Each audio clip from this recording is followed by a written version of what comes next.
Good morning. This play is called Mr. Gray's Gettysburg, and it's a two-act murder mystery. It's May 9th, 1950, and Mr. John Gray is 68 years old, a successful banker, and wealthy by investments with the Standard Oil Company since 1909. He had just married a young Georgia Belle in her 20s, Tiffany Hopkins, and approximately 10 months after a horrible event. And Mr. Gray wanted to make a silent motion picture of the Confederate Civil War, but he soon was murdered, and his son, Thornton L. was the one who might had murdered his father. And Thornton's a black man, and his mother was black too.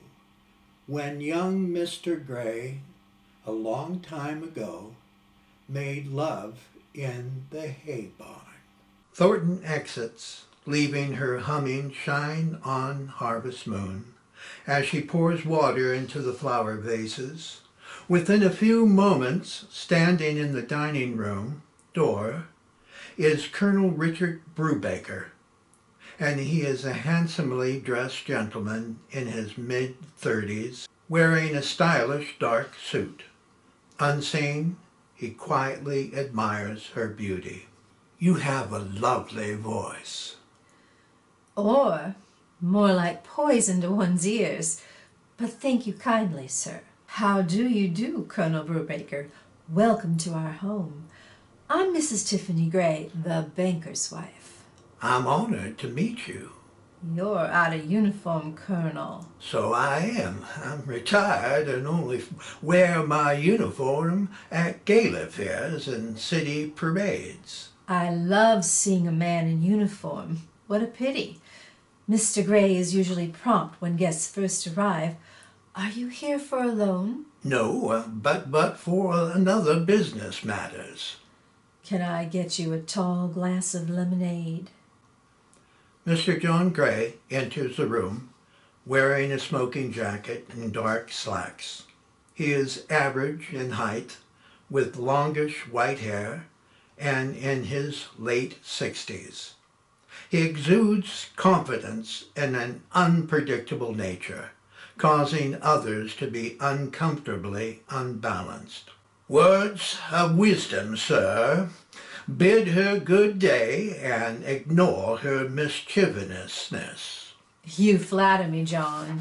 She enjoys beguiling, dashing upstarts, and you want a drink, sir? I have some good old Kentucky whiskey in my office. But it's still morning, John.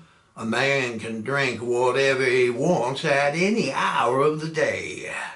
Do you find her attractive, sir? Excuse me? Is she or isn't she the most beautiful woman in all of Louisiana? I don't understand the nature of your question, sir. I can see you're a respectful man of another's property. Don't give it another thought. He likes to think I'm a high brower than one of his stable horses. You've had your fun, Tiffany. Bid our guests good day and off with you. We have more important business than sprucing flowers, buds. How are you at pruning rosebuds, Colonel?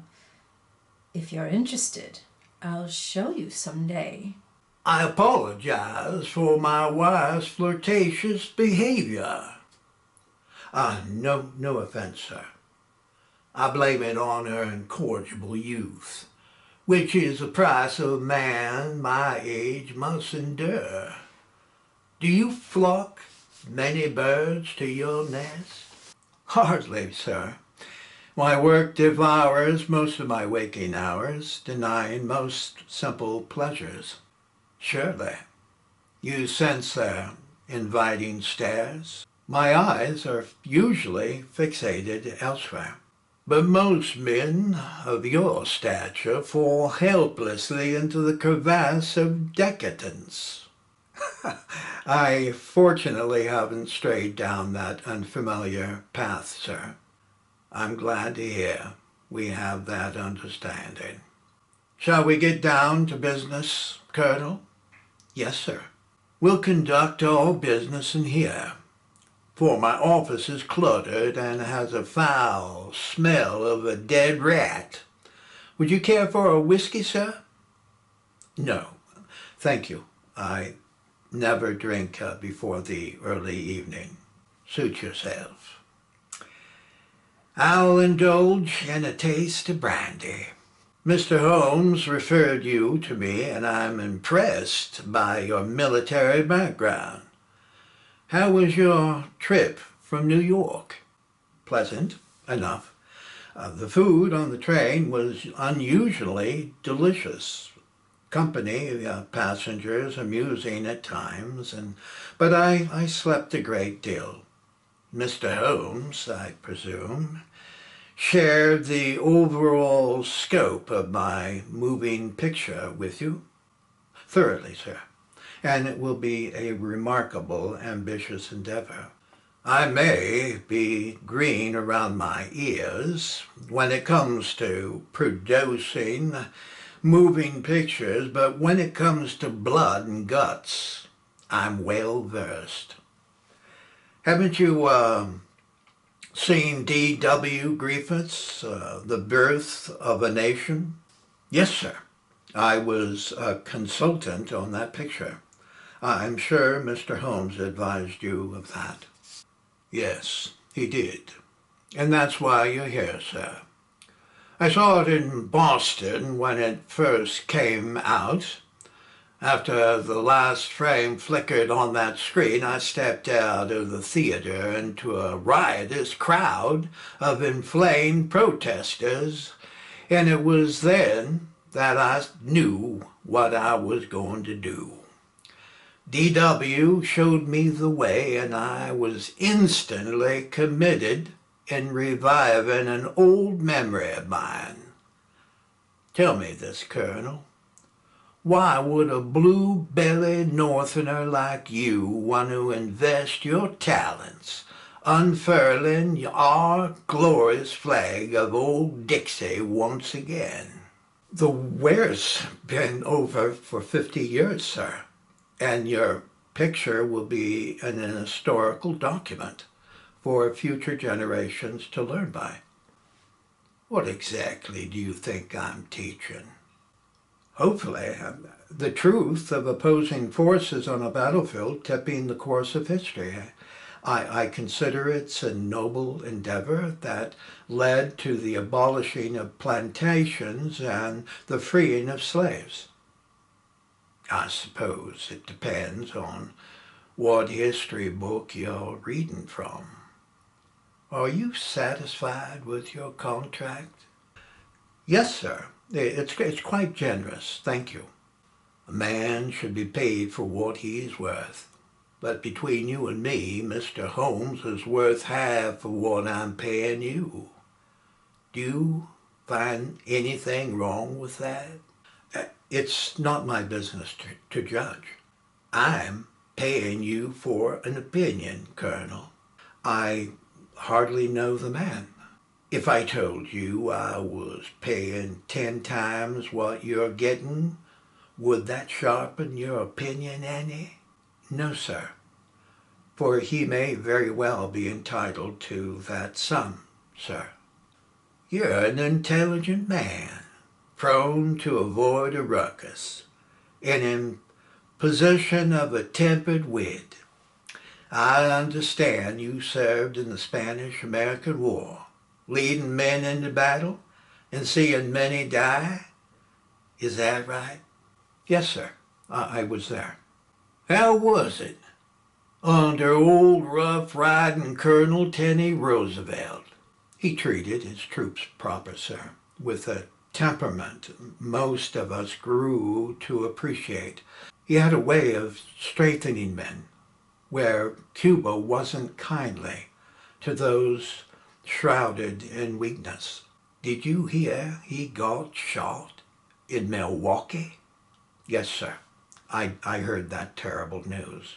Would it offend you if I said old Teddy is nothing but a Yankee bastard? There's no offense, sir. I'm confident you have your reasons. Doesn't anything get you riled up? I fought my war too, Colonel.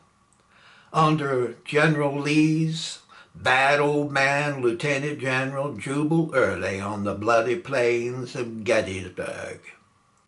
I severed a mini ball in my right leg and damn near lost it under a surgeon's hungry saw blade. Jubal never surrendered to those damn Yankees, but fled to Canada and to Mexico. President Johnson honorably pardoned him in 1868, and I went to his funeral in 1894 at Lynchburg. I, too, have never surrendered. What does your Yankee blood say about that? Believes stirring up seditious dust only clouds our vision for our prosperous future. Mr. Gray calmly picks up one of his pistols and points it at the colonel's head. I could part your forehead like a pelted pumpkin. What's the meaning of this, sir? Have you ever seen a man's head struck by a fleeting projectile? Is this some kind of game, sir? At this range, the bullet will pass through the skull, embedding into the wall. The question is, do I want to be beleaguered with its mess? Draw down, sir. I believe you're in no position to deliver any orders, Colonel. What have we here, John? Is this how we show our hospitality to our new guests? You, being a soldier, should have recognized my barrels plugged. Nothing to fear here, Colonel, for I need a good reason to kill a man. Isn't that true, Tiffany? Yes, John, you're the pedestal of kindness. Colonel, don't let my husband's warped sense of humor shake you any. Let me chaperone you to our veranda for a cool glass of lemonade, and I don't want to hear any objections about it, John. All right, we'll take a short break, Colonel. Please forgive my unusual habit of testing men to see how they perform under pressure. Colonel, shall we?